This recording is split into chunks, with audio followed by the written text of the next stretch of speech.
大家好呀，我是周周，我们今天又来到 BW 了。大家都知道，周周目前的视频虽然都是采用自制番剧放送的形式，但早期还没有摸索出自己风格的时候，做的是漫画解说。那个时候我就看了非常多精彩的漫画，正好前阵子哔哩哔哩漫画联系了我，说是在 BW 现场将会有4位大神级的漫画家进行现场签售，周周就作为特邀访谈官，来替大家一起问一问老师们关于漫画创作背后的那些事儿。这边就它展开啦，有非常多的作品展示，像是我们熟知的10万个冷笑话、厨风等等，还有大量妖气村赛事中的作品都是新人作者的。当然了，还有我们今天准备采访的4部超人气作品：人间百里锦、恶人想要抢救一下、镇魂街、艾莎。正好我们今天刚到，就看到了恶人作者木怀仁老师的签售现场，真的是人非常的多呀。那我们就快速进入采访环节吧。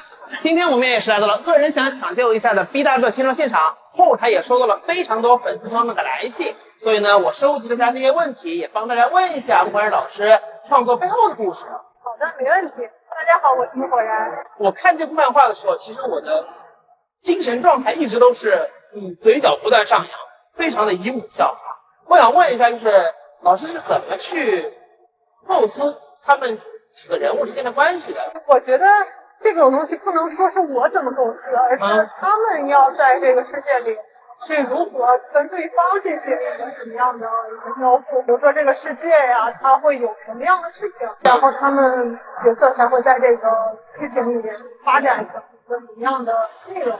哦，这样子。我在看这部漫画的时候，我觉得有一个地方的表现效果特别好，就是男主他不是有个系统嘛，要故意去表面上装的是非常的邪恶，所以我叫恶人嘛。恶人他去假装去虐待秦县，但是实际上他心里话秦县听得一清二楚啊。秦县他不是有听到别人心里话的能力。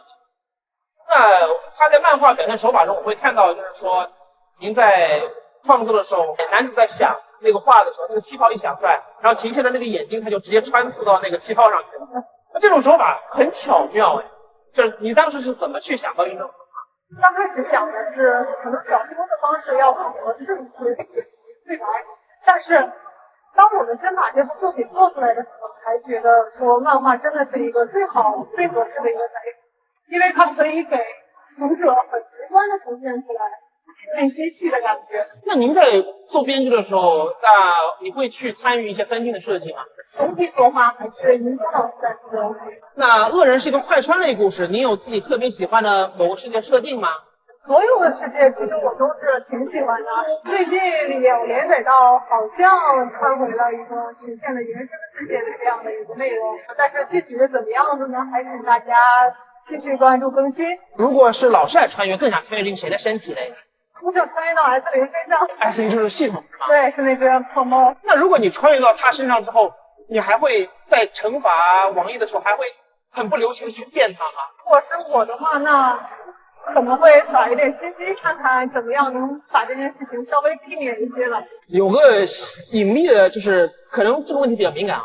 F0它后边会不会变成剧情人物里的一种呢？就是他不再以上帝视角，直接参与到剧情里面。他在最后会有人性。那木怀仁老师对于恶人这个故事，您大概有打算是写多久？可能明年左右就会完结掉，还有一些线索有一些伏笔还没有解开。不过最后这个故事肯定是温馨的，这2个都是很好的宝宝。希望他们能开开心心，然后幸福的度过接下来的日子。那老师是怎么想出这种主角被原书男主和女主包围的修罗场这种精彩桥段？就是他们自己的人格魅力和他们自己在做的事情吧。跟我想不想的关系也没有那么大。如果有机会让您对2位主角说一句话，您会希望对他们说什么呢？我会想让他们好好生活，幸福的生活下去吧。愿他们被世界温柔以待。对，他们值得被世界温柔以待。那最后请老师说几句对漫画创作新人的祝福。我这手里拿着一张纸，上面写了2个字：快逃！开玩笑的，开玩笑的。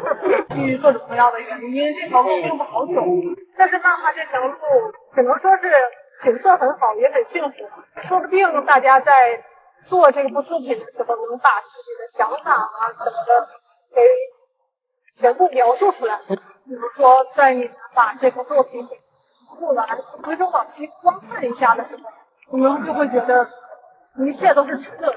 哦，看完木火然老师的采访后呢，相信无论是各位观众，还是潜在的新人漫画家，又或者是已经上路的漫画人，都对故事和故事背后的故事有了一定的了解。那么接下来我们采访的这位老师，相信大部分观众都看过他的作品，没错，就是《镇魂街》作者许晨老师。看看这边是什么？镇魂街啊！今天我们是到了 BW 许晨老师的签售现场。Hello， 许晨老师，在采访开始之前，我要炫耀一下，大家看我这一本，看这里看到没有？是许晨老师的亲笔签绘啊！多炫耀一下，必须炫耀一下啊！谢谢许晨老师。那镇魂街呢，是我接触过真正意义上第一部让我感受到很燃，浑身鸡皮疙瘩都能起来。那许晨老师在创作《镇魂街》的时候，是以什么为灵感去创作的呢？《镇魂街》它是我大学时候开始就创作的，就小学的时候看过一本那个漫画叫《地狱老师》，那其中有一集特别我印象深刻，就是那个老师他给他们班的那个学生开家长会，但是呢他给他们开家长会是跟他们的守护灵开家长会，可惜他这个故事他只画了一集就结束了，然后我好想看，就是跟守护灵的故事啊什么的，将来以后如果长大有能力了，一定要画一个守护灵的故事，算是一个小时候的一个念想，能把小说的这个愿望给变成现实，而且让更多的人去看到，我觉得这是一件非常酷的事情。记得是我大学那会儿啊，看了《镇魂街》之后，有时候走在路上我都会去喊一句，说许褚来，能有那种很中二的幻想，把自己的中二之魂燃烧起来。那我也要去做到像主角这样子坚韧不拔，然后去坚持做某些事情。漫画带给我们的一种很独特的力量。那许晨老师为什么会选择曹家作为这个主角的家族呢？其实这个很简单，因为最初想画的守护灵是许褚，他跟我同姓，就这么简单。那许晨老师有没有在一开始就会设定好，比如说我是曹家开局，后面要跟刘家、孙家，甚至是项家？这个有想过，漫画创作是一个很自由的过程。刚设定曹安兵的时候，一开始也并没有想过说他7个守护灵都一定要是魏国的，他可能是有7个不同阵营。但是后来因为在创作过程慢慢的觉得还是让他整个代表的魏更加合适。那既然如此，那么之后面就肯定会有蜀还有吴的势力，对，这个之后再一点一点就慢慢的就大概就成型了。那咱们在创作过程中有没有就是去看评论区的一个情况？早期的过程中是会去看的，因为觉得是参与互动是一件很有趣的事情，就是看到喜欢看。但是其实后来就不看了，可能觉得把心思集中在自己创作作品上就足够了。现在其实有很多的新兴的漫画家啊，他们可能在年龄很小的时候就会接触漫画，但是很多人他一开始不接触电子设备，都是从纸和笔开始的。那他们在这个过程中，他们也会有一个疑问，就是自己应该选择去纸绘呢，还是选择去版绘啊？关于这点上，你作为一个纸绘的漫画家，有没有什么想法？纸绘版绘呢，这个各有利弊。纸绘呢没有给你容错的空间，版绘呢相对而言就自由一点了吧。但是至于用哪种，其实当时看个人喜好嘛。那您创作《镇魂街》到现在应该是有14年了，这个过程中一直都用的是纸绘吗？对。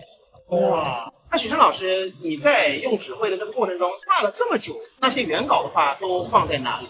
就原稿这个东西，它其实是一个食之无味、弃之可惜的东西。画完的原稿，你往抽屉里一塞，基本上不会再去看第二眼。我相信粉丝们其实会对原稿应该会非常非常有兴趣。但是在偶然的情况下，你要把它整理好，要放在柜子里的那一刻，会很有成就感。哇塞，我已经画了这么多了。许晨老师会有考虑，就是把原稿当做一种纪念品去赠送吗？或者说去发给粉丝，或者说之类的？我觉得不会，因为原稿这个东西，从某种意义上说，它又是个非常私人的东西。对于漫画天赋这个事的话，您觉得是在什么方面会体现得出来呢？我觉得是一种灵魂自带的一种属性，我觉得。就这种与生俱来的东西。许晨老师，您在当时入这一行的时候，在成为一个漫画家，在您的作品第一件正式卖出去之前，这个过程中你是一帆风顺的呢，还是说遭遇了不少挫折呢？我觉得我还挺顺。就是天赋型选手，也不是说天赋型，我是大4开始正式画镇魂街的。其实那时候也没有想太多，就是当时有了一个合适的平台，突然间又愿意接受我的稿子，那么我就画了呗。许晨老师现在在创作镇魂街的时候，会有创作上的压力吗？有压力这个东西，其实是自始至终带着的。画镇魂街的压力其实来自于一种孤独，那么到后来慢慢的有了家庭之后，那种压力就变了，极长时间的做同样的一件事情而产生的一种看不到头的感觉，你会错过多少东西？有时候你会觉得是不是应该多花点时间陪陪家人？那在这个过程中，很多的其实老读者或者说是核心粉丝，我也是陪伴他那么久的。这个故事我理应说陪他走到最后啊，可能会成为了他生命中的一部分。哦，对，这种感觉真的很美，这是一种不知不觉的过程。那许晨老师，这里可以问个敏感点的问题，觉得郑文街他应该在一个什么地方完结，或者说有没有对他的一个期望呢？快了！哦，这个还是有点惊讶的。不是我对这方面从不避讳，就是首先我觉得一个作品在它该完结的时候，它就应该完结。完结之后才能拥抱一个新的开始。其实我还有很多想要去做的事情，甚至我有很多想要创作的世界。还是想画漫画，还是有想要渴望去表达的故事。其实创作作品就是一种灵魂与灵魂之间的沟通吧。那这边可以问一些可能其他作者会感兴趣的问题。咱们《镇魂街》是一部群像热血漫，这种故事呢，人物之间的情感往往能特别打动读者。您认为在创作群像漫画过程中，最大的困难之处在哪里呢？困难的点，我觉得当你把连载画了很久很久之后，你要面对一个问题：一开始不要把角色画得太复杂。否则后面有你受的。那许晨老师在创作许褚这个角色的时候，会有一个什么想法，才把他塑造成现在这个样子？把心里想要呈现出来的感觉，呈现出来就行了，就是那种压迫感。对，曹氏五虎将出来的时候，许褚、典韦、夏侯两兄弟，再加上徐晃，他们5个并排站一起的时候，背后那个火焰一烧。那个压迫感真的是非常非常的紧迫。在你们看来是压迫感，在我真正画的过程中，其实那时候就是一种欢喜吧，这是一种兴奋感。但我越画到后面，其实心里的包袱会一个一个的丢掉。那最后想问一下许晨老师，有什么话是可以对新生代的这些漫画家说的呢？我觉得这个行业，它终究是要看年轻人的，这个东西它始终要有新鲜的血液，这个行业它才能够有持续性。才能够有不断的增长。年轻人不要害怕这个行业，也不要想太多。对于你们而言，你们可以把自己内心的世界呈现出来，让别人看到。而漫画是你们实现这种方式的一个最好的办法。我认为这个东西对于你们的人生意义来说，我觉得非常重要。大胆的去创作，是金子终有发光的一天。好的，时间过得很快，现在是拍摄的第2天了，我们继续采访之旅。接下来要采访这位老师，说到看他的漫画作品，就像是在逛艺术展。我相信很多人脑海中已经浮现出他的名字，没错，就是《艾莎》的作者法吉特老师。今天我们请到了艾莎的作者法吉特老师。法吉特老师你好。你好。法吉特老师是什么时候开始接触漫画的呀？大概是我上小学4年级的时候。哦，这么早？其实我接触漫画是在8岁，但是我从小就喜欢画画，我5、6岁就开始画画了。那您在那个正式出版自己的漫画是在什么时候呢？大概是22岁出版的那个《医生不明》。很多的创作者他可能平时自己会有一个幻想，或者自己会有自己想表达的故事，但是距离他真正去把自己想要的故事投到网站上去，或者是上传给别人看，在这个过程中会经历过很明显的一道坎。我听到您是那个是第一次投稿是在12岁，就是12岁的时候是怎么想的呢？就是会，因为我当时是画着玩，我不是看的那些日本漫画嘛，我觉得画的很有趣，但是我也想变得和他们一样，给自己安排了一个那个任务，我每天必须画一张画。然后到了12岁差不多的时候，上海的那个叫卡通王的漫画杂志，它上面写了大家可以投稿的。我一看，有机会，这样可以投吗？那我就要试试。就是这样，我就去投了。但第一次失败了，但是我没有气馁，我心中要继续创作、继续讲故事的愿望是很强烈的，所以我就很自然就是继续画了。这2天呢，我也去专心研读了一下艾莎的漫画，看完之后我会发现，我真的很喜欢这部漫画，它很优美。这部漫画它的画风是跟现在主流的漫画是很不一样的。请问一下，您是怎么会选择这种风格呢？因为我觉得画最好的是那个井上雄彦的，基本功非常扎实。然后我还喜欢那个无限制处人那个作者，你看过吧？他的画风相对写实，我就受了他们的影响。漫画的话，可能写实一些会更漂亮。我一开始看的时候，我可能会觉得跟我平时看的漫画有点不一样。但是我看下去这个故事之后，我会发现这种风格很优美，而且它能表达一种很奇特的一种梦幻感，我能完全沉浸进去。那您在用这种风格的时候，您会感觉会更费事儿吗？或者是？肯定呀。我感觉看的时候，我就感觉是在看一张张油画。画艾莎这个故事的时候，您就是在漫画里面有讲过，这是一部关于爱与杀戮的童话，应该叫它黑暗童话吧？童话的部分是非常少的，大部分还是比较写实的，就是偏隐喻，有种宿命感。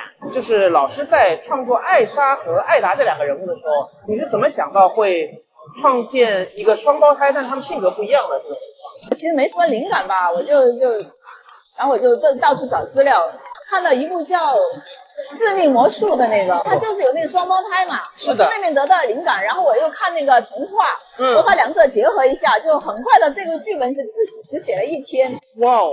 我拿了这本书，封面上这个人物是西恩，然后我第一眼看到他，我就感觉他真的长得好帅，西方那种绅士的感觉，但是中间又糅合了很多东方的美。我看过故事之后啊，我感觉西恩他的成长背景会比较悲惨。对。那老师，您对这个角色的创作过程中您是怎么想的？主要是之前他在原版里他的身世就是这样，新版里我想把它改的就更加丰富，更加人性化一些。但是他长大之后，他并没有成为一个世俗意义上比如说邪恶的，或者说是有些坏的人，因为他很幸运呀，他来到这个新的家庭，他认识了艾莎。艾莎作为一个完美的理性的，也就是说某种程度上艾莎也是他的救赎。老师，您对于艾莎这部漫画的结局，就是它会跟原版艾莎的森林会不一样吗？会，很大的不同。那我可以问一下，是 DE 还是 HE 吗？ HB。 对于主角来说是快乐结局，这个我感觉已经是很劲爆的资料了。那老师，随着漫画的创作，您觉得自己在一路的漫画创作过程中有哪些变化的地方吗？从第一话开始到现在越来越精致了呀。从您刚开始画漫画到现在这个状态，您感觉中间有没有就是说心态上有什么变化之类的？心态肯定是有的呀。这个漫画是从2020年开始连载，到现在差不多已经快4年了。你创作的时候，你会去看读者的评论，但有些读者的评论也会影响着你，这思考要不要去修改一些内容。如果选一首歌或者一种花来代表艾莎，您会选什么呢？艾莎应该比较像一棵树吧，一棵大树。这怎么看呢？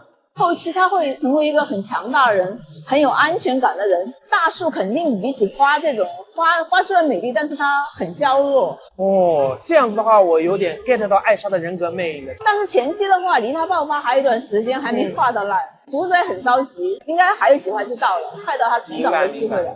好，那最后请老师说一句对漫画作者新人的祝福吧。各位想在从事漫画这个行业的作者们，漫画是一个非常困难也难以坚持的。也许你们现在可以因为一时的突发灵感想到去创作一部漫画，但是呢，我希望你们能一直拥有灵感，然后坚持下去，千万不要因为一时的就不想画困难就放弃，一定要坚持，是的，一定要坚持，画下去就可以了。听完法基特老师的采访后，周周发现原来这部关于爱与杀戮的童话倾注了老师这么多的心血，希望故事的最后艾莎和西恩都会有一个好结局。那么接下来要采访的可不只是一位作者，而是2位，没错，就是人间百里锦的作者 V 酱和 J 酱。细水长流的日常故事也能非常动人，相信大家在看人间的时候，故事里那些贴近现实的生活细节让读者感觉四位主角就在附近真实存在着。好想知道2位神仙主创老师到底是怎么捕捉到这些容易被我们忽视的日常，又把它们画成了闪闪发光的日子。让我们来问问老师们吧。今天我们请到了人间百里锦的作者，2位作者是 J 酱和 V 酱。 Hello， 你们好。 Hello。 那想问一下 J 酱跟 V 酱在创作作品的时候是怎么得到这个故事的灵感的呢？其实的话也没有特别的灵感，我们就是想画一部双女主的漫画，就想把自己喜欢的小姐姐的类型都画到故事里。这样子的确是很美好的一件事情啊。那想问一下，就是说2位老师在共同创作这部作品的时候，大家是怎么分工的呢？我是负责编剧和画一个初步的分镜，然后我是绘画。